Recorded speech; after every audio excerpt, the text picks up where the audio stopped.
Hello, and welcome back for another video in the college algebra series. In this video, we're going to be looking at rational functions. Now, this is a pretty long section. I warn you, it's got a lot of information in it. We'll have to talk about the domain. We'll have to talk about x-intercepts and y-intercepts of rational functions. We'll have to talk about vertical asymptotes and horizontal asymptotes. We might even get into an oblique asymptote. And we'll have to talk about holes in the graph and how to graph these complicated functions. This is just about the hardest section in the whole course. So hang in there, we'll get through it.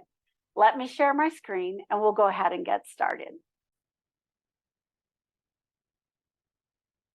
We're going to start with some simpler types of problems, looking for the domain of a function. Now, what is a rational function? When you think about what a rational function is, it's actually the ratio of two polynomials. So the first 5 letters of rational spell out ratio. So you see one polynomial divided by another polynomial. That's what a rational function is. So when we're looking at these, we might have something like x plus 10 divided by x plus 8. When we talk about the domain of the function, we want to talk about all x values that create and solve the rational function for a y value that is in the real number system. So if we plug it in and it gives us something that's not real, that's not in the real number system. So basically what we're looking for here are zeros in the denominator. We won't have any square roots because these are going to be rational functions. Rational functions cannot be under square roots. Yes, you can have square roots and fractions. They're just not called rational functions. Rational functions specifically means numerator is a polynomial, denominator is a polynomial. So now what we want to do is we want to look at this expression and we want to decide what x values can I use and what x values can I not use. What we're looking for here is anything that will cause the denominator to be 0. In this case, -8. So my domain here is going to be all reals except -8.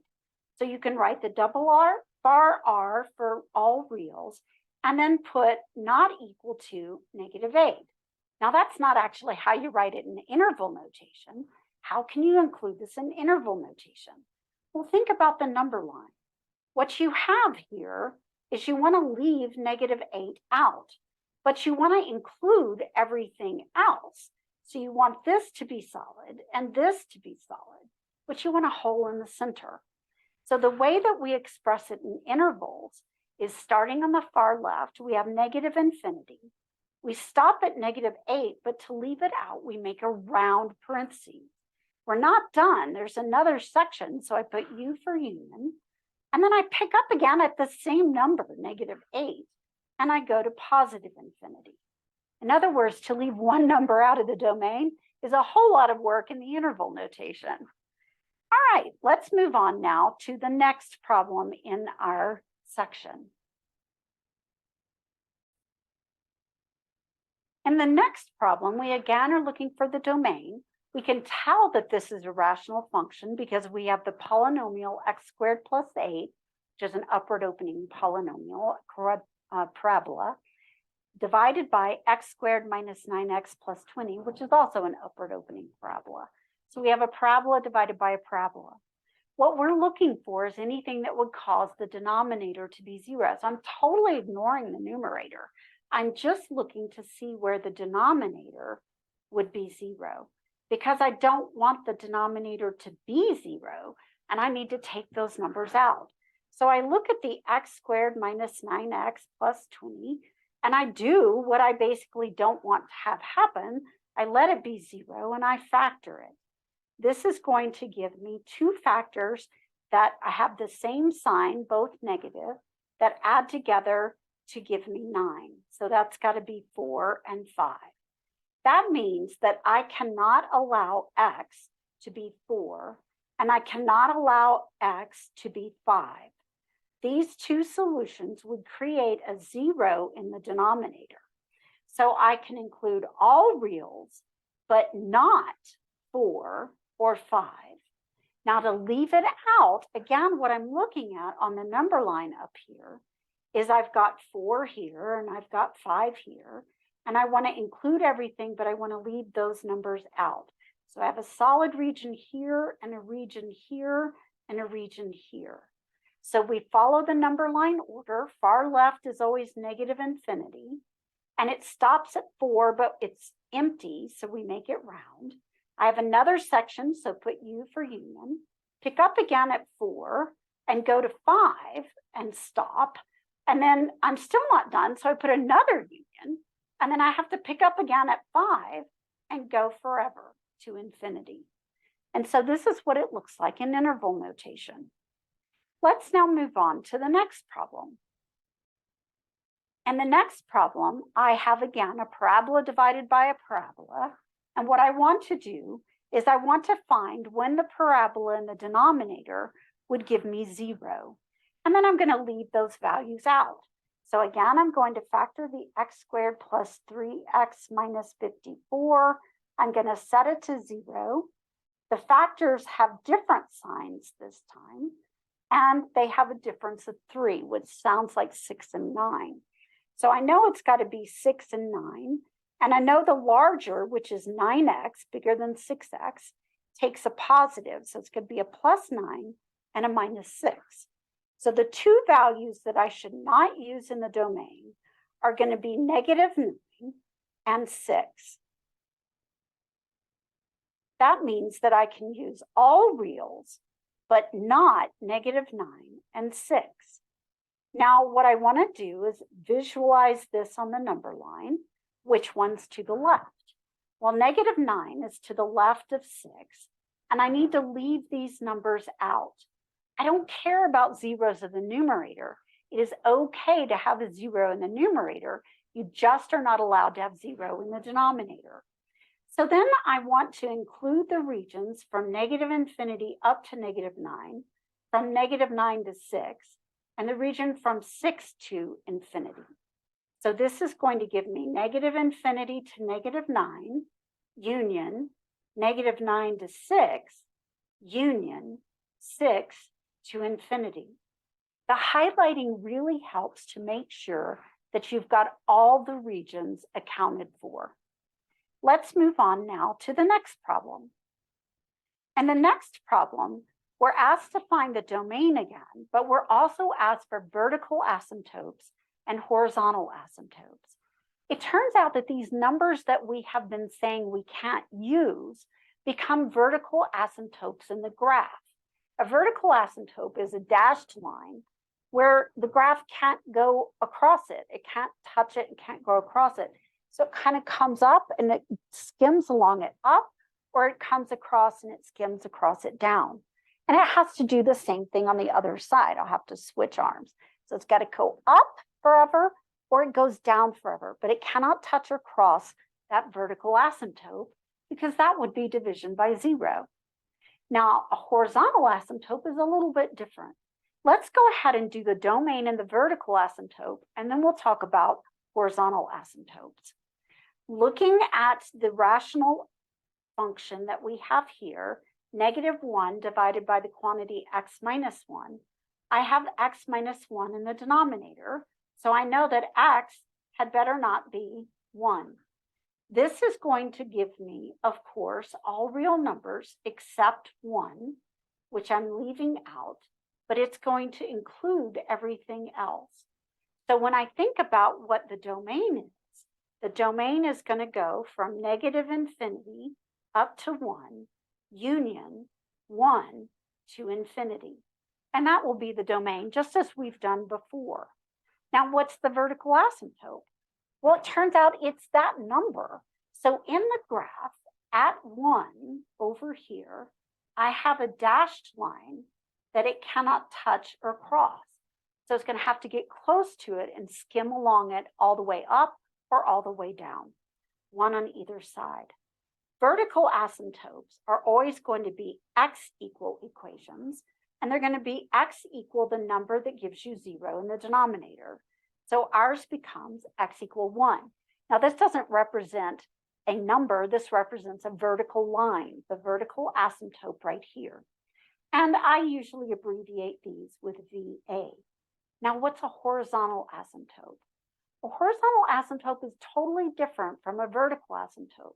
You cannot touch or cross a vertical asymptote. It's an absolute don't go there zone. It means division by 0. But a horizontal could be touched and crossed, or it might not be. It's just something that the graph gets closer to as the numbers get extremely large to either side. So as they go to positive infinity and negative infinity. So what does the graph look like it gets close to as those numbers blow up, or what we would call end behavior? And we've seen this before when we were looking at polynomial functions.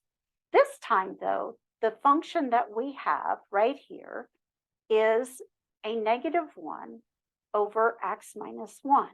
So we want to think about the end behavior. To do this, we need to determine the degree of the numerator and the degree of the denominator. If the degree of the numerator is smaller than the degree of the denominator, then the horizontal asymptote is in fact the x-axis, y equals 0. So horizontal asymptotes are always y equal things. Oblique asymptotes can be lines, but horizontal asymptotes are horizontal lines. Vertical asymptotes are vertical lines. Now, what is this going to get close to? Remember that constants have degree 0. In other words, they're like -1 times x to the 0th, which is 1. And the denominator has degree 1. That means that the numerator is smaller than the denominator. So the horizontal asymptote, which I abbreviate HA, is going to be y equals 0, which is the x-axis, which means that it's got to be getting close to the axis on both sides as it goes to positive infinity and negative infinity. This is going to give me y equals 0. Now, if we want to complete this one, we need to figure out what it looks like. I know, for example, that it's got to get close to the x-axis here, and it's got to get close to this vertical asymptote. But I don't know if it's down here or up here. So I can find the y-intercept to help me. The y-intercept is when x equals 0. So f of 0 would give me a -1 over -1, which is +1, which must mean that it crosses here. It never crosses the line because I don't have any x-intercepts. So it's got to come and do like this. All right. Now, what about over here? Either on the right side, it could be above like this up in quadrant 1, or down below, in quadrant 4. So if I'm looking down here, I don't know which one it is. Well, let's take a test number and see if it's positive or negative. So a test number over here might be at x equal 2. So when I evaluate f of 2, I get -1 over 2 minus 1, which is -1 over 1, which is -1, which means it's down here. So it must be getting close to the vertical asymptote and close to the horizontal asymptote, and it must look something like that. All right, let's now take a look at the next problem. If you want to see a better picture of what the last one looked like, not hand-drawn, you can see it here in Desmos, and it looks very much like what we said.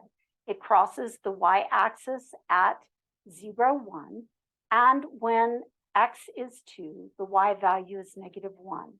This is above and it approaches the x-axis. This is below and it's here. Notice that it never touches the vertical line where x equals 1. If we were to graph that, we could make it into a dashed line by long clicking on that one and clicking the dash. And you can see that it never touches and crosses it. No matter how far up or down you go, it gets closer and closer, but it never gets there. All right, let's move on now to problem number 5. In problem number 5, we again have a parabola divided by a parabola, and we're looking for the domain. the vertical asymptote or asymptotes, and the horizontal asymptote. Now, vertical asymptotes, you can have more than one if you have more than one value that causes the denominator to be 0. Horizontal asymptotes, it depends. We typically only have one, the same one on the right and the same one on the left. Now let's take a look at this particular problem. We've got x squared plus 7 divided by x squared minus 13x plus 42. Again, we're only concerned with what causes the denominator to be 0. Zeros of the numerator become x-intercepts. Zeros of the denominator get thrown out of the domain and they become vertical asymptotes. So we're looking for the domain. So we take x squared minus 13x plus 42 and we factor it. The two factors of 42 that have a sum of negative 13 or negative 6 and negative 7. And this means basically that x cannot be 6 and x cannot be 7. So in our real number line, again, we have 6 here and 7 here. We're going to leave those numbers out and we're going to include all of the other regions, everything except those holes, which gives us 3 regions for our interval notation. Negative infinity up to 6, between 6 and 7, because there are infinitely many numbers in there, 6.1, 6.11, 6.111, I mean, there's a lot. And then from 7 to infinity. Don't always think in terms of integers. So this is going to go in this blank up here for the domain. And now we need the vertical asymptotes. I'm going to write the list over here since there's not that much space up there. This would basically be the vertical lines equal to the numbers that we just threw out of the domain, x equals 6 and x equals 7. So this means that in my graph down here, out here somewhere, 2, 3, 4, 5, 6, and 7, I've got a dashed line at x equals 6 and a dashed line at x equals 7. Now I've got to fit the rest of it in here. So there'll be something here in this region, something between the two, and something to the right. Now I want to find the horizontal asymptote. To do that, I compare the degree of the two. Last time we saw if the degree of the numerator is smaller than the degree of the denominator, it approaches the x-axis, y equals 0. In this case, the degree of the numerator is 2 because it's x squared, and the degree of the denominator is also 2 because it's x squared. As the numbers get massively large or massively small, the lower degree terms have less effect on the value of the number. The plus 7 doesn't matter a lot when you're squaring 1 billion. And even the negative 13x doesn't have a big effect when you're squaring a 1 billion or a 1 trillion. So as these get to massively larger numbers, it approaches the ratio of the leading term in the numerator over the leading term in the denominator. So we have the leading term in the numerator, which is going to be x squared, divided by the leading term in the denominator, which is also x squared. And what is x squared divided by x squared? Well, it equals 1. And this becomes the horizontal line that it gets close to. So it gets close to the horizontal line, y equal 1. Now, because these occur massively large and massively small numbers out on the ends, it doesn't affect the center of the graph. So when you draw a horizontal asymptote, you only draw it on the edge. So here's my 1. So on the far right and out here on the far left. Don't draw it in the center. In the center, plus 7 makes a big difference. So in this case, now we've got this picture right here. We have our vertical asymptotes, horizontal asymptotes, and domain, and we could take some test points and figure out what it looks like. Now I know it's either got to be here and then go up, or it's got to be here and then go down. Now that would suggest that I have x-intercepts. X-intercepts are zeros of the numerator, and x squared plus 7 is prime. Now, if I solve for x squared to get x squared equals -7, the solutions have i's in them, which means they aren't x-intercepts. So it must be here above and going up. Now, I can find the y-intercept by letting the x terms be 0. I get 7/42, which is actually pretty small. It's 1/6, which means that it's actually lower. So it's down here and it comes up like this, and then it approaches and goes up to infinity. Now, I have no idea what it looks like in here, but I know it doesn't cross the x-axis. So it's got to be a U shape going up or a U shape going down. So I can take a test point between 6 and 7 and test it to see what it looks like. And then I can come out here to the right.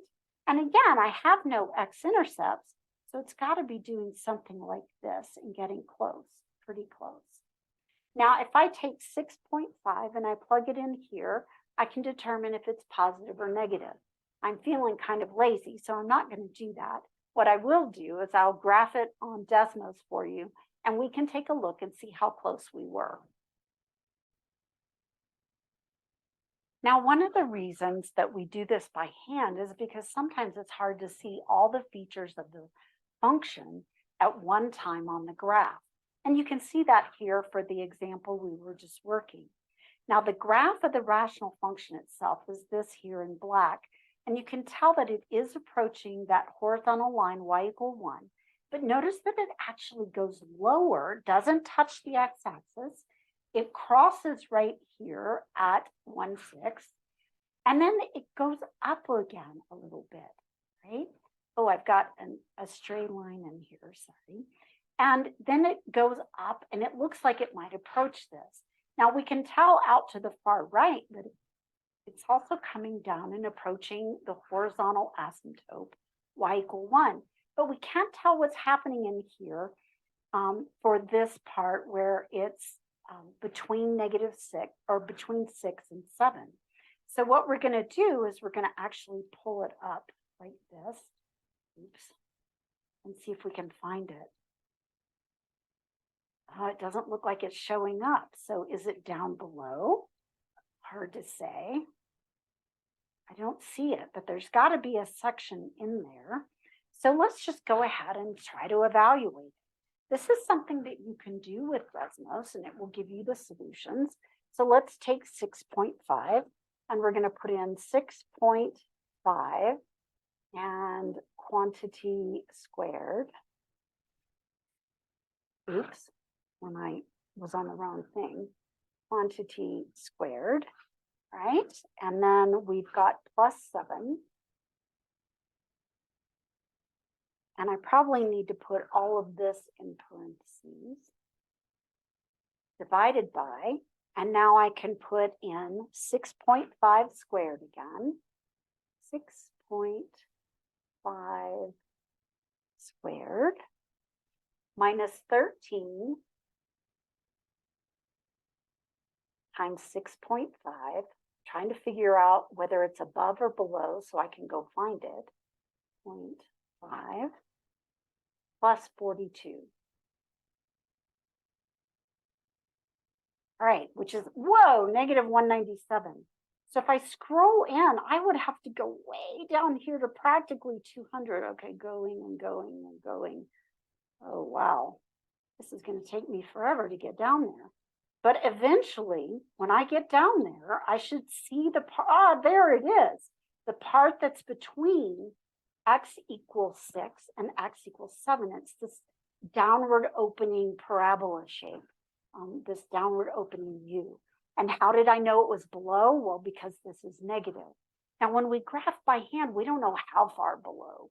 We just know below. In order to get it precise, we actually need calculus. Let's move on now to the next problem in our series, which is problem number 6. This time, we're simply going to find the information that's asked for. Domain, again, take the denominator, set it equal to 0, and factor it. Then solve for the factors equal to 0. Those numbers cannot be in the domain because they cause division by 0. This is going to give us 3 separate numbers, which makes sense because it's cubic. It should have 3 solutions. And in this case, they're all real. X equals 0, x equals 3, x equals -3. -3 is to the far left on the number line. Then we have 0, and then we have 3. We want to leave these out, so it's going to create these spaces on either side of those empty circles. And this time we have 4 regions. So we're going to have 4 sets of parentheses in our interval notation. So we're going to go from -infinity, stop at -3, leave it out by making it round, pick up at -3 and go to 0, leave them round, pick up at 0 and go to 3, then pick up at 3 and go to infinity. That's our domain. We have several vertical asymptotes. They are going to be x equals -3, x equals 0, and x equals 3. Those vertical lines become vertical asymptotes in our graph. Our horizontal asymptote, we compare the degree of the numerator with the degree of the denominator. If the degree of the numerator is smaller than the degree of the denominator, it approaches the x-axis, y equals 0. If they're equal, it's the ratio of their leading coefficients. So this becomes degree 1 for x to the first, divided by degree 3, x to the third. This is smaller, so I know it's going to approach the horizontal asymptote, y equals 0, which is the x-axis. Let's move on now to the next problem. The next problem is essentially the same, except it's got a twist to it. Now, when we look at this twist, it's going to have a hole in it. What is a hole in the graph? And notice that they actually gave you this advice in the directions. Watch for holes in the graph. Now, we haven't seen one with a hole before, so let's see what happens. We take the denominator, we set it equal to 0, and we factor. And we get x minus 6 and x plus 6 equal to 0. That means that x cannot be equal to 6 or -6. Now, some of you have already noticed that we have a factor of x minus 6 in the denominator and a factor of x minus 6 in the numerator. And you would like them to cancel out. But the fact is, we cannot allow x to be 6 because it would give us 0 over 0. And that's still undefined. 0 divided by 0 is not the number 1. It's the only number divided by itself that's not 1. So we still have vertical asymptotes. Our vertical asymptotes are x equal -6. And what about the 6? Well, it would have canceled. If we had written this in fully factored form, we would have had the factor x minus 6 in both the numerator and denominator and would have canceled. This does not mean that you can allow x to be 6. It means you have a hole in the graph and not a vertical asymptote. Who knew? So it's not a vertical asymptote, it's a hole. So we have a hole at the ordered pair 6 something. Well, if it weren't there, if it was able to be canceled out, then I would have had this for my rational function. And when I plug in 6, I get 1 over 12. So this has a hole at 6, 1/12. Now the problem is Desmos doesn't graph holes well. In fact, it doesn't graph them at all. But what it will do is not give you the value. It'll say undefined, right? So when we look at this graph, we're going to have a hole in the graph. One vertical asymptote at -6, one hole at 6, 1/12. Now the horizontal asymptote comes from comparing the degree of the numerator and the degree of the denominator. We have degree 1 over degree 2, so this must be y equals 0. We only have one vertical asymptote, x equals -6. Now, when we graph this, we're going to have a vertical asymptote down here at -6, 4, 5, 6. So we have a vertical asymptote here. We have a hole at 6, 112, 2, 3, 4, 5, 6. It's really low, right? It's at 112, so it's super low. And we know on the far left, it gets close to the x-axis, and on the far right, it gets close as well. Now, does it have any x-intercepts? Well, the only x-intercept would have been the x minus 6, but that was a hole. So that's not going to be the point. So it's not an x-intercept. What about the y-intercept? Well, I let the x's be 0, and I get negative 6 over negative 36, which is 1/6. So it's going to cross right here a little bit higher than our hole, but not by much. Now, I don't have any x-intercepts, and it's got to get close to this, but it's got to be above the axis where the y-intercept is. And then it's got to come down. It's got to skim across the hole like a pothole in the road. We're very familiar with those in Colorado in the wintertime. And it looks like this. Now, what does it look like over here? Well, I don't know. It could be something up here in quadrant 2, or it could be down here in quadrant 3. It's got to get close to the x-axis and close to this vertical line, x equal negative 6. The easiest thing to do is take a test point, negative 7. There are no x-intercepts, so it doesn't cross. So it's either all above or all below. And plug this in. So this would give me 1 on top, and 49 minus 36 is 13. So I have 1/13. So it's really low again, but it's up here. And this is not a hole, so it's solid. And the y-intercept is also solid. So this must mean it's above. So it gets really low really fast. And it looks like this, sort of, more or less. Let's go ahead and graph this one in Desmos so you can see how Desmos handles a hole.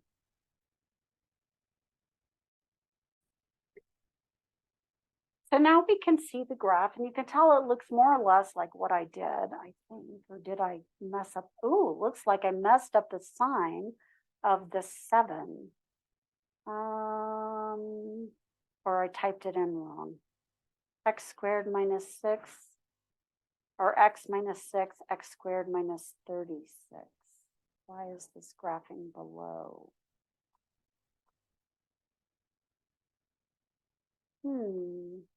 7 squared is 49. This should be positive. 7 minus 6 is 1.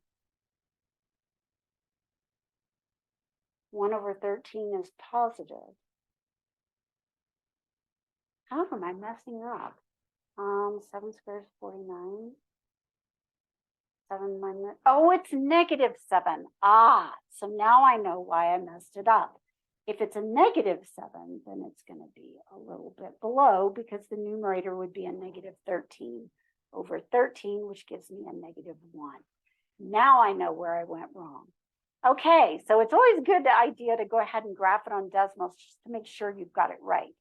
Now you can see we've got our one vertical asymptote at x equal negative 6. It is approaching the x-axis y equals 0 on the left and the right. And now let's scroll over to our hole. Well, we can see that our y-intercept is here at, I believe it was 1/12 or something like that. And our hole was even, or maybe this was 1/6, and our hole was at 1/12. But it's not showing. So let me see if I can get it right on. Ah, see, if I put it right on 6, it says it's undefined. But it otherwise doesn't show the hole, and graphs right over it like it's not even there. So we always draw them like this so that we can see the empty hole, and we make them big enough that we can tell. All right, let's move on now to our next problem, which is doing essentially the same thing as before. So go ahead and pause the video, work out the solutions, then turn the video back on and we'll compare our answers.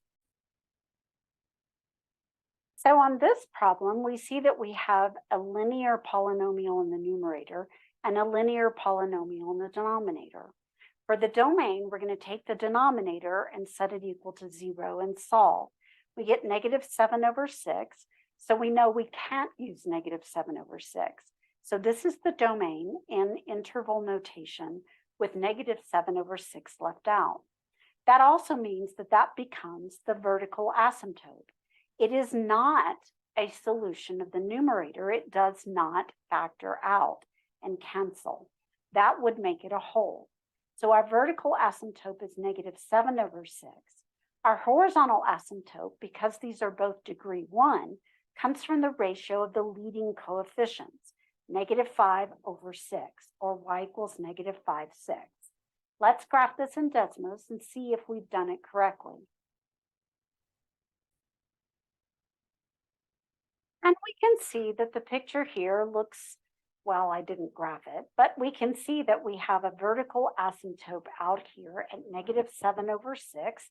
We can see that it's getting close to that as we go up and down along the black rational function graph.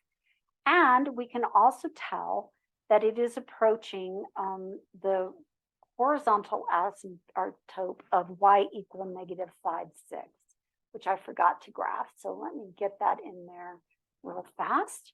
And I'll make it a dashed line so that it doesn't include it in part of the graph. And you can tell it's getting very close on the left and it's getting very close on the right. Now this does not have any holes. It does have a y-intercept, and the y-intercept is at this value right here, which is when x is 0. So that would basically be at 9 divided by 7. So this is 0.9. Now where would we find the x-intercept? X-intercepts come when y is 0, and that's the numerator. So the numerator has to be 0, but not the denominator. That will be a whole. So -5x plus 9 equal to 0 would give us a 9/5. And this is what this is right out here. We can see that this is the value 9/5, which is 1.8. Now let's turn our attention to the next problem in our series, problem number 9. Here we're looking for just the x and the y-intercepts. Remember, x-intercepts are zeros of the numerator that aren't zeros of the denominator, and y-intercepts are when x equals 0. So our x-intercept is going to come from setting the numerator equal to 0 and solving. So this is -5. So we get -5, 0. It's an ordered pair. All right, it's an actual point on the graph. And notice that we don't have any places where the denominator is 0. If we took x squared plus 6 and we set it to 0, we would get x squared equals -6. And when we take the square root of both sides, we get plus or minus the square root of -6, which is plus or minus I square roots of 6. The I tells you it's not on the real number line. So I don't have any vertical asymptotes at all, no vertical asymptotes. I do have an x-intercept of -5, 0, and the y-intercept comes from letting the x's be 0, and then I get the ratio of the constant terms, which is 5, 6. So let's graph x plus 5 over x squared plus 6. So this is going to give us x plus 5 over x squared plus 6. Squared plus 6. All right. And we can see that it's graphed there. I'll take the other parts that were part of a different graph off, and you can see the graph right here. And notice that it doesn't have any vertical asymptotes at all. Now, when you ask yourself, what would it be approaching for a horizontal asymptote? Again, we have degree 1 in the numerator and degree 2 in the denominator. So it's bottom heavy, which means that it approaches the x-axis, y equals 0. And you can see that that is, in fact, what the graph does. Now let's go ahead. And of course, you can always check this y-intercept right there. It does give you the 5, 6. So you know you've done it right. And what did we say our x-intercept was? -5. So you can come out here to -5 and click on it, and it tells you -5, 0 is on the graph. Now, if you're not sure if it's going above or below, you can actually scroll in until you can see it better. And you can see that it's above here, and then it hits at -5, and then it's below. All right, let's go ahead and move on in our problem set to problem number 10. Now we're talking about a lot of different things. So we want to know what happens near a vertical asymptote. So as it approaches -8 from the left or as it approaches -8 from the right. So basically we want to solve this one the way we've been doing, find the domain, find any vertical asymptotes and holes, and then try to predict which way the graph goes. So when I look at this, the domain is going to be x plus 8 equals 0. So x cannot be -8. So this is going to be -infinity up to -8, union -8 to infinity, everything but -8. Now the vertical asymptote becomes that value, so x equal -8. And then what I want to know is what happens as it gets close to -8 from the left and from the right. Now I could try and test points, but that's usually not a great idea. What I want to do instead is I want to kind of try to graph it. So for that, I look at the x-intercepts and y-intercepts, even though it didn't ask for them. So x-intercepts are things that make the numerator 0, but not the denominator. So 3x plus 7 equals 0, x equals -7/3, which is an ordered pair, -7/3, comma 0. So I'm going to produce a graph down here. And I know way out here, 1, 2, 3, 4, 5, 6, 7, 8. I have a vertical asymptote at -8. And I know I have an x-intercept at -7/3, which is a little past -2. So right about there. And it is on the graph, so it's a solid ball. And I want the y-intercept, which is going to be when all the x variables are 0. So this is going to be 0,7/8. So not quite to 1. So that's going to be about right there. And now I need to know the end behavior. What does it look like on the edges? Well, I have x to the first over x to the first. So it's the ratio of the two leading coefficients. So it's going to be 3/1 or 3. So my horizontal asymptote is the horizontal line, y equal 3. Intercepts are points, asymptotes are lines. So y equal 3 is going to be up here on the far right and up here on the far left. Now, in order to draw this in, notice there are no x-intercepts in this region. So it's got to be something like this, which means as it's getting close to -8 from the left side, which is what this means, x gets close to, doesn't equal because it's not allowed, gets close to, that's what the arrow means, -8 from the left side of the number line, it goes to positive infinity. The y values go up forever. What about as we approach -8 from the right side, so from the positive side? So as I'm coming over here, well, let's see what happens. I know over here it has to hit that y-intercept, which is above the axis, and then it has to get close here. And then it comes over here and it touches this, and it either goes down or it bounces and goes up, but bounces is usually a solution of twice. We didn't find that, so it probably crosses. How can we be sure? Let's test a point at -5. So f of -5, you could have used -6 or -4, -3, anything past that -7/3. So now I've got f of -5 equals 3 times -5 plus 7 over -5 plus 8. The numerator turns out to be -15 plus 7, which is negative, and the denominator turns out to be +3, which is positive, which means it's negative. So that must mean that it goes down like this. And as it gets close to -8 from the right side, the y values go to -infinity. And that's what we have. And then our horizontal asymptote, of course, is at 3. You can graph this in Desmos if you'd like, 3x plus 7 over x plus 8. So we have 3x plus 7 over x plus 8. So this becomes an 8, and we need to take off the square, right? And I can't see it all, so I'm going to scroll out, pull it in like this, right? Now we said that we would have a vertical asymptote at -8.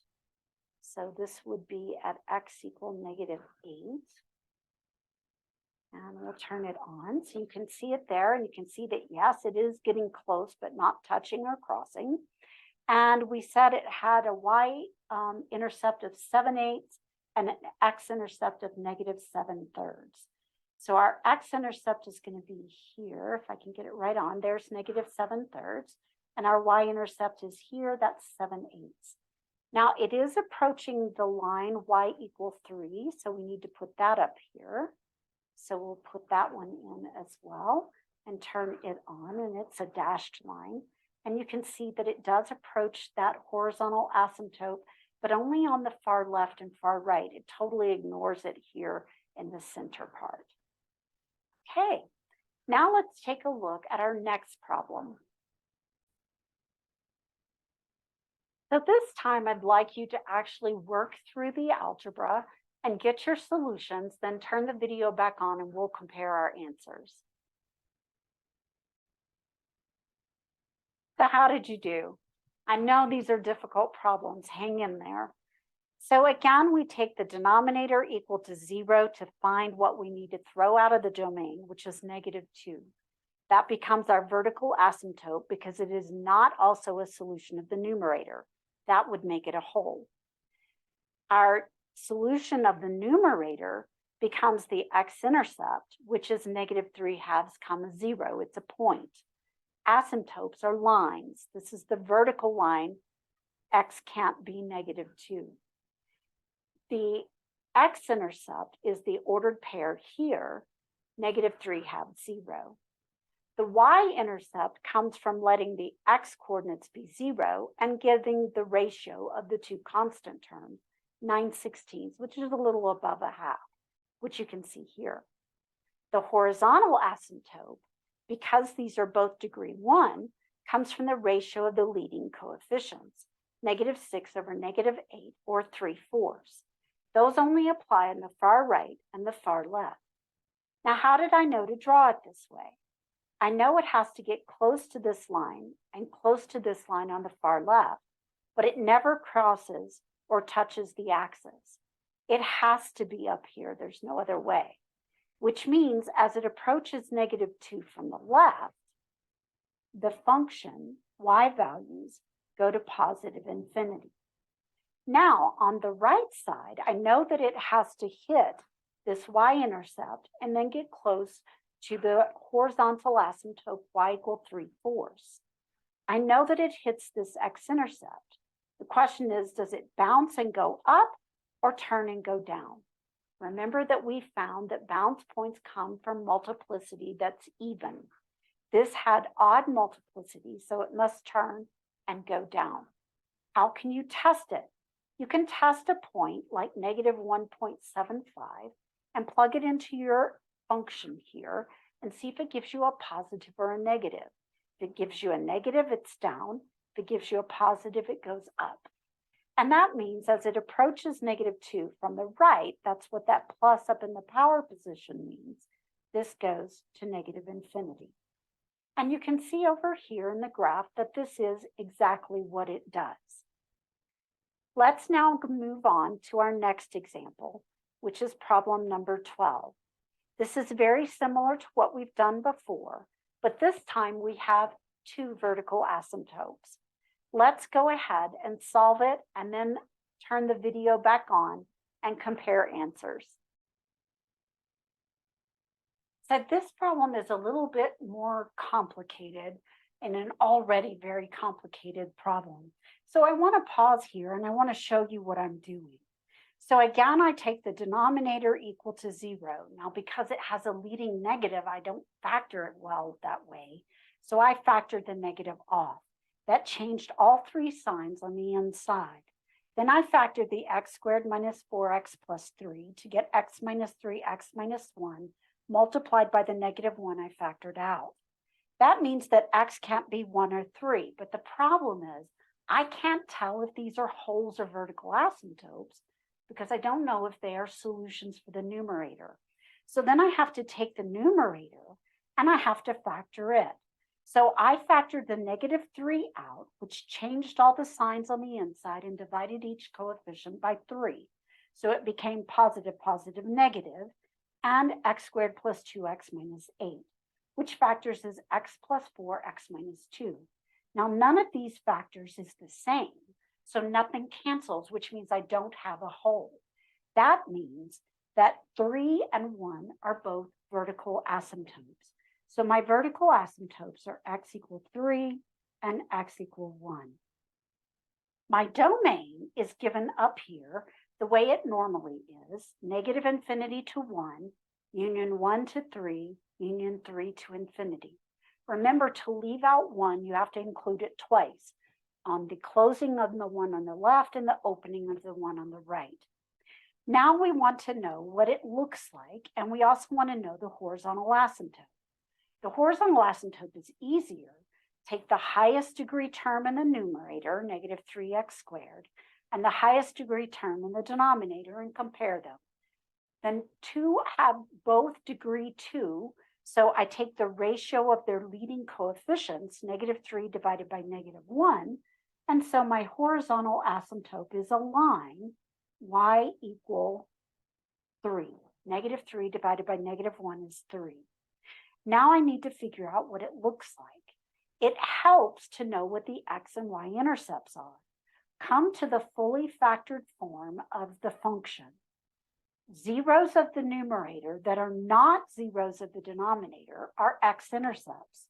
So I have 2 x-intercepts here, one coming from the factor x plus 4 equal to 0, and the other coming from the factor x minus 2 equals 0. So I have -4, 0, and I have 2, 0, 2 x-intercepts. So I'm going to come down here and I'm going to produce the graph down here a little bit further down. So I've got 2, 3, 4, 5. -4, 0 is an x-intercept, and 2, 0 is an x-intercept. X equal 1 is a vertical asymptote, and x equal 3 is another vertical asymptote. I know the horizontal asymptote is y equal 3, so I'm going to graph the horizontal line, but only on the far left and the far right. Now I need to find the y-intercept. It's easier in the non-factored form to find the y-intercept because the x terms become 0, and this will give us the ratio of the constant terms. 24 divided by -3 is a -8.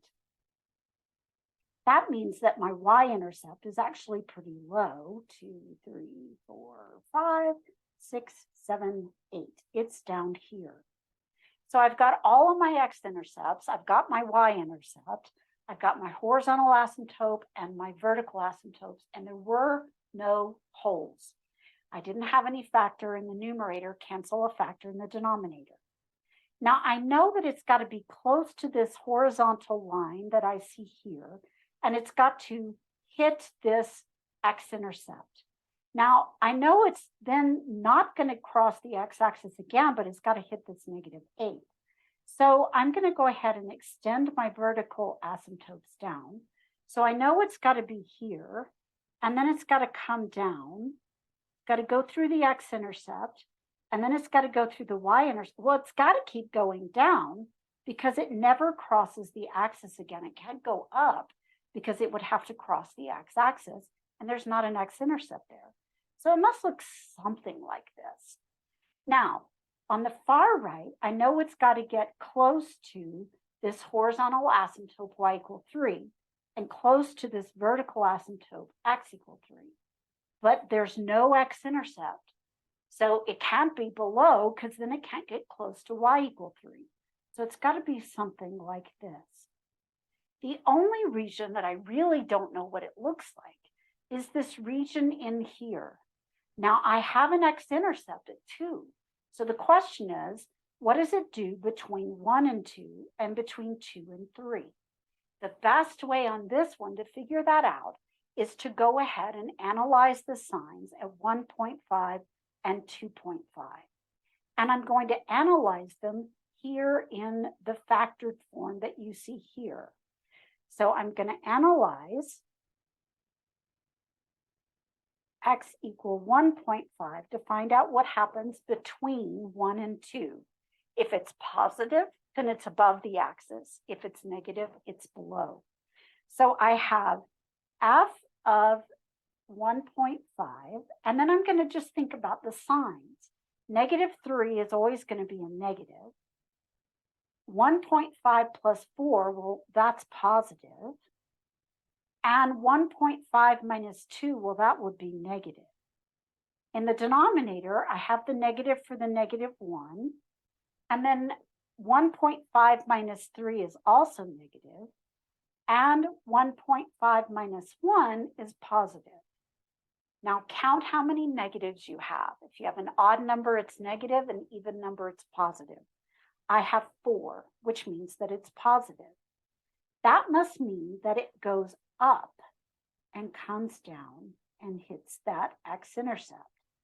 Now what happens between 2 and 3? Again, I'm going to analyze, but this time I'm going to analyze 2.5.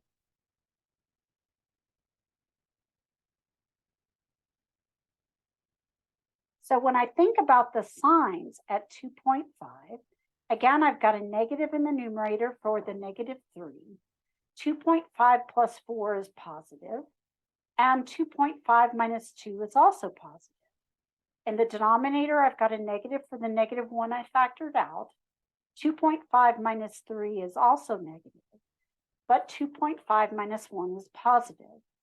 This time I have 3 negatives, which will make this negative, which must mean that it goes down like this. And it probably has something somewhat similar to a cubic shape. And you see the graph right here. Now, if you want to know exactly what it looks like, you should graph it on Desmos, since their graph is going to be far more accurate than my hand-drawn graph. Let's go ahead and look at what it looks like in Desmos, and then we'll move on.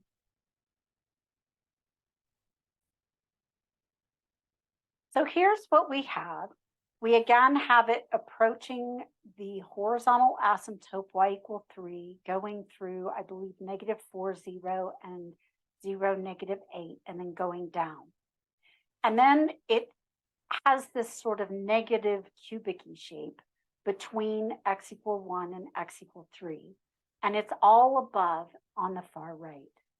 And we can see that that is, in fact, more or less what it looks like. We can see that we do have an x-intercept here at -4, 0, and another one here at 2, 0. We also have the y-intercept at 0, -8. And it does have a slight cubic-y shape, although it doesn't get very flat around this particular x-intercept. We can scroll in and see that there is a change in curvature. It's just not obvious. And if we scroll out, we see more of the picture like this. Let's now move on to the next problem in our problem set. This is problem 13. We are given this function here, and then we're asked to determine which graph is the correct one. Notice that the windows are from -10 to 10, so it may cut off part of the graph. Let's see if we can figure out which graph has to be the correct one. The first thing we want to do is look at the possible graphs. We can tell that this one appears to have some kind of vertical asymptote, and there's just a tiny bit of the graph down here. Hard to tell. This one up here looks like it might have a vertical asymptote at 1, and this one looks like it might have a vertical asymptote at -1, but it's kind of hard to tell if it slants out and keeps going or if that's really a vertical asymptote. This one again looks like it might have one at x equal 1. Let's come up here and let's see what part we might have. X squared minus 7x plus 12. Go ahead and work through and find the domain, the vertical asymptotes, the horizontal asymptotes, and any holes you might have. Remember that you will have to completely factor the numerator and completely factor the denominator to find all the pieces. Then turn the video back on so we can compare. Hopefully you've gathered the information that we typically gather. In the fully factored form, you're going to see the problem as -4 times the quantity x plus 4 times quantity x minus 2 divided by x minus 3 times the quantity x minus 4. That means we have to throw 3 and 4 out of the domain, and that makes our vertical asymptotes 3, x equal 3, and x equal 4. Notice that although x plus 4 and x minus 4 are very similar, they are not exactly the same, so it is not a whole. That means that we have two x-intercepts coming from the numerator, -4, 0, and 2, 0. It's easiest to find the y-intercept by going to the unfactored form. Since all the x terms will cancel out and become 0, we get -32 over 12, which reduces to -8/3. We know we have vertical asymptotes at 3 and 4, but this graph goes right over 3 and 4 and doesn't show them. This one doesn't show them either. This doesn't appear to be the right graph. Also, the y-intercept is -8/3, and these are both crossing the y-axis above the x-axis. Those can't be right. Now let's look down here. This one also is crossing the y-axis above, so that can't be right. This is the only one that looks like it's crossing at -8/3, and it does seem to have our solutions of -4, 0. Now it's kind of hard to tell on the graph whether or not this is actually crossing.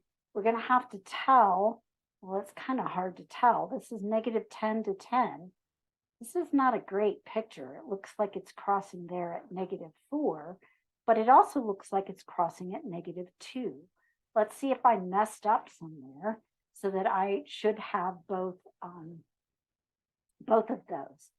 Coming up here to the numerator, I should have, I do have an error. So this is one way to troubleshoot. These should both be positive, so I should have x plus 2. So that should be -2 and -4. The only possible choice has to be choice C. Let's now look at the next problem, which is very similar. This time we have something that we have not seen before. This has a slanted asymptote. How do you know? This is the one case we haven't examined.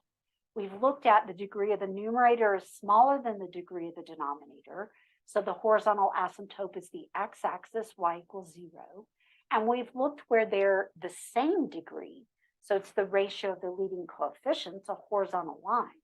But this time we have something different. The degree of the numerator is 1 larger than the degree of the denominator. This is going to give us an oblique or slanted line asymptote. So it won't be a horizontal line at all. It's going to be a slanted line. Now, how do we find it? We find the domain the same way we always have. X plus 1 cannot be 0, so x cannot be -1.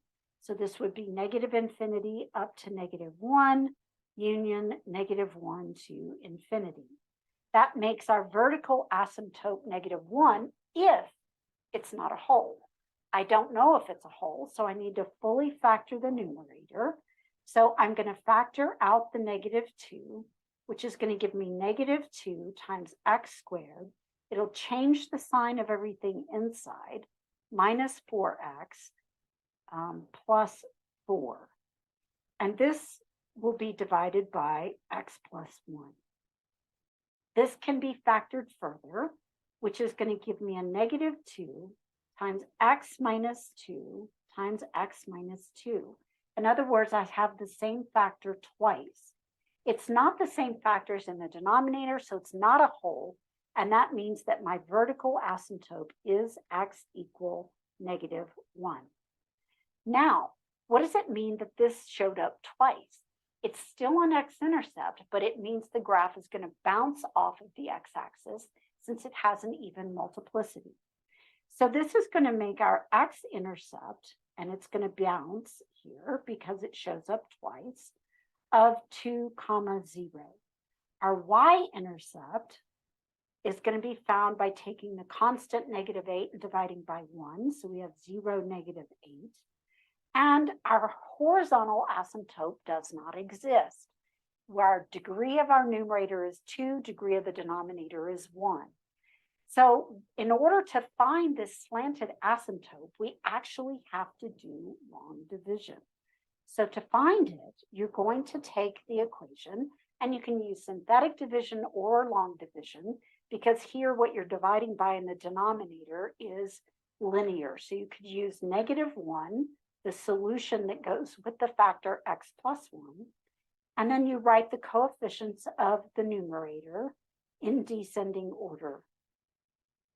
The -2 drops through, multiply diagonally to the left, get 2, add down, you get 10, multiply diagonally, I get -10, add down, I get -18.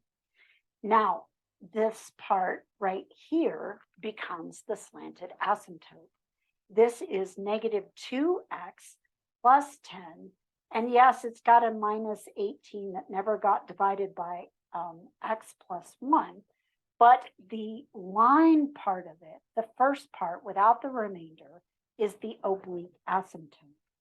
So our oblique asymptote is going to be y equal -2x plus 10. So it's crossing at 10, and then it has slope of -2. So if it's crossing at 10, it's way up here, and it's got negative slope, so it's got to be coming down like that. So let's make sure that we've done this one correctly, and we'll go ahead and consider it on Desmos. So let's consider our information again. We believe that we have an x-intercept at 2, 0, a y-intercept at 0, -8. This line is an oblique asymptote, and a vertical asymptote at x equal -1. When we graph it, you can see that there is a vertical asymptote at x equal -1. This is that slanted line, and you can see that the graph is getting very close as it goes further out. So it is a slanted asymptote called an oblique asymptote. It does have an x-intercept, which is going to be here at 2, 0, and it does have the y-intercept of 0, -8. So we know we've done this part correctly. Now, what they want is they want to see what it looks like from -10 to 10. If you wanted, you could center this and then blow it out until all you're looking at is -10 to 10.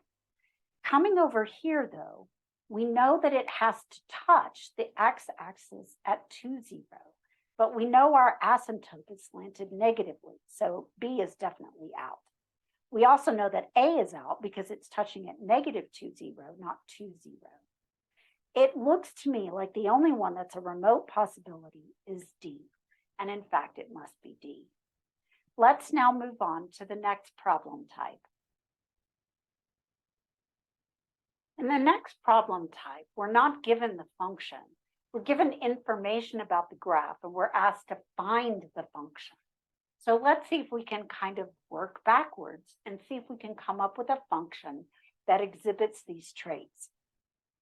If we have a vertical asymptote of x equal -6, oh, sorry, there goes the dog, then we must have a factor in the denominator of x plus 6. Because when I solve that, I would get -6. If I have a vertical asymptote of x equal 4, then I must have had a factor of x minus 4 in the denominator. Now in the numerator, it says I have x-intercepts at 1, 0 and -7, 0. That must mean the numerator has a factor of x minus 1, since the solution would be 1, and a factor of x plus 7, since the solution would be -7. Now I have everything I think I need, except there's one more piece, and that is to fix the y-intercept. Doing this means that I'm actually going to change the coefficient, possibly. So what I need to do is I need to figure out if, when I allow x to be 0, if this does cause me to have 14 or -14 as the y-intercept. So when x is 0, and what I have so far, I have -1 times 7 divided by 6 times -4. Ooh, that's a problem, because this does not come out to be -14. So what do I have to have to make this come out to be negative 14? Well, you can do it in, well, different ways, but basically I need the numerator to come out to be negative 14 and the denominator to be 1. So one thing I can do is if I want this to have a 2, then I could multiply this by 2. That would give me 14. So I can multiply by 2. Now I've got negative 14. But I need this 6 times negative 4 to go away. So I need to, well, they're both negative. So that would give me a positive 14. So how would I do that? Well, maybe I need to multiply by a negative. So let's also multiply by a negative 1. That will change the sign to being negative. But now I've got negative 14, well, 14 on top and negative 24 on the bottom. So to get rid of the 24, I need to multiply by a 24. Now this sounds crazy, but the 24 cancels this, the negative cancels that, and I get negative 14 on top. So what I really need to have is a negative 48 times my x minus 1 times my x plus 7 divided by x plus 6 and x minus 4. Now you can go ahead and multiply this out, or you could leave it in factored form, whichever way you want to go. Again, all I did was I tried to fix the numbers so that when x was 0, I got negative 14, and this would give me negative 14. Let's now move on to the next problem, which is similar, although it looks very different. This time, instead of giving me the information in list form, they've given me the graph, but they still want the equation. So it looks to me like I have a y-intercept of 0, negative 1, 6. So whenever I do this, I need to make sure that when x is 0, I get negative 1 over 6. It looks like I must have a vertical asymptote here at x equals 2.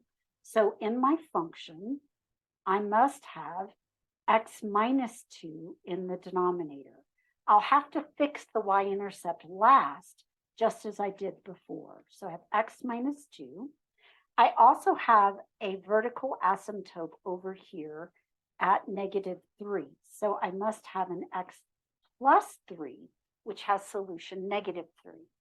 Now, do I have any x-intercepts? Looking across the line as I move across, it looks like I have one here at negative 1. It's not clear. I mean, you're going to have to kind of guess, but assume that it's right on the money. So it looks like we will have a factor of x plus 1 in the numerator.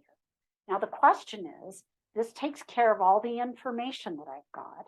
The question is, does this have a y-intercept of negative 1, 6? So when I test this by replacing x with zeros, I get 1 over negative 2 times 3, which does give me a negative 1 over 6. So this equation right here is a solution. And you can multiply it out if you'd like to have it in fully multiplied out form rather than factored form.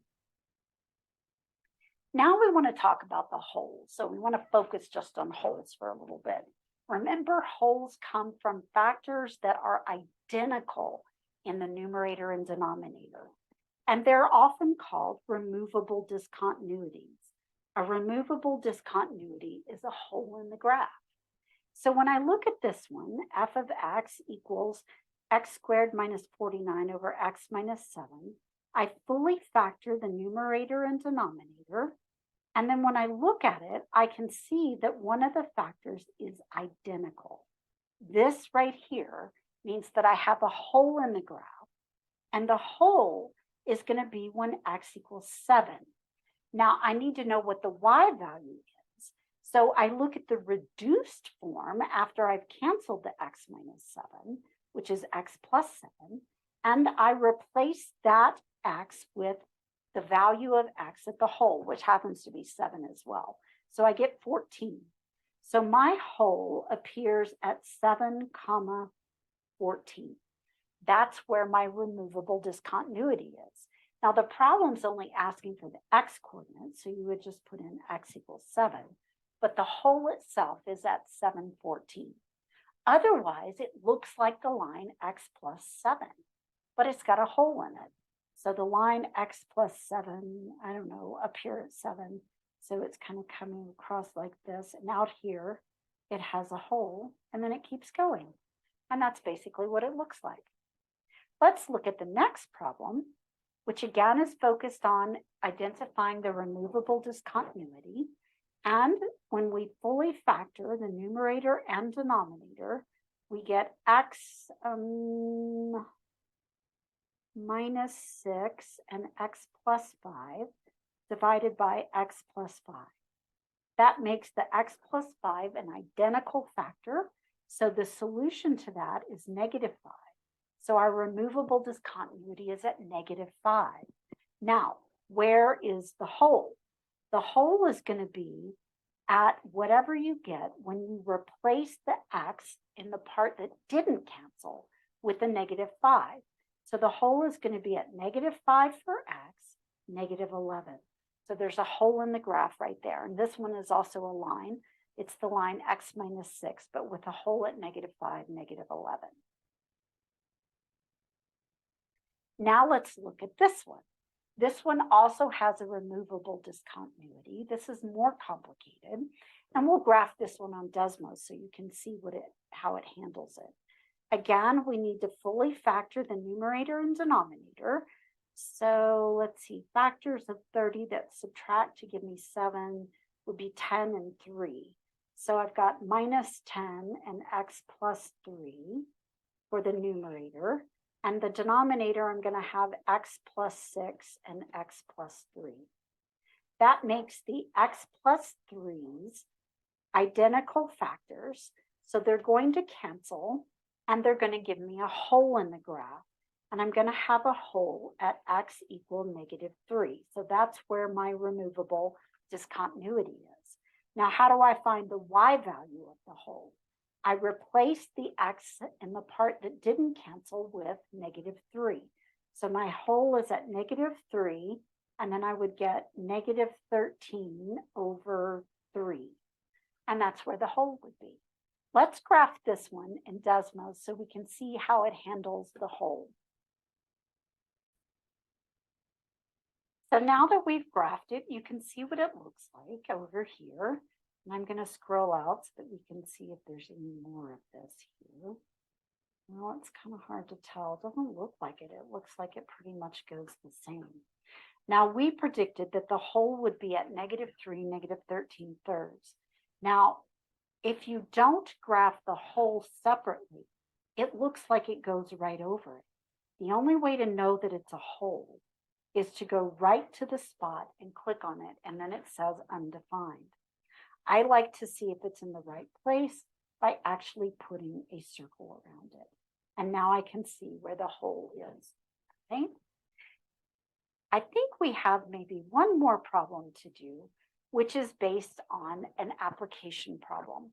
So remember, we're going to read through it once and see what kind of problem it is, and then we'll try to figure out how what we've been studying will help us solve this application problem. The concentration C of a drug in a patient's bloodstream T hours after injection is given by C of T equal to 135 T divided by the quantity 2T squared plus 95. Use technology to approximate the time when the concentration is highest. Now there's a Desmos graphing tool in your homework system, but let's go ahead and graph it on our separate Desmos. So we have 135T over 2T squared plus 95. So I can't graph T, so I'll graph it as X. 135X over 2T squared. So 2X squared plus 95. So I don't need any of this, and I'll make that plus 95. All right, so here's my graph, and I'm going to take that hole off. And then it's asking me, if I look at the picture here, when do I have the highest concentration? So this is the concentration. I'm looking for the biggest y value. Well, based on the equation, I know that the horizontal asymptote has to be the x-axis. So it looks to me like it's going to go down from there. So I'm going to kind of come across until Desmos says you've reached a maximum. It's going to want to click on that spot, which is at 6.892. So that would be the time, and the concentration would be the 4.897. So the time is 6.892.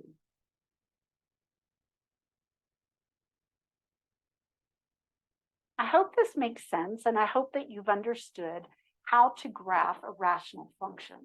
These truly are some of the most difficult problems that you'll see in this college algebra class. We have 2 videos left in this particular chapter, and they both deal with rational functions again. In one of them, we'll be solving rational equations, and in the other, we'll be looking at rational inequalities. So what happens when you have fractions and an inequality instead of an equals? You'll actually find that those sections are somewhat easier than this particular section. I hope to see you for the next video.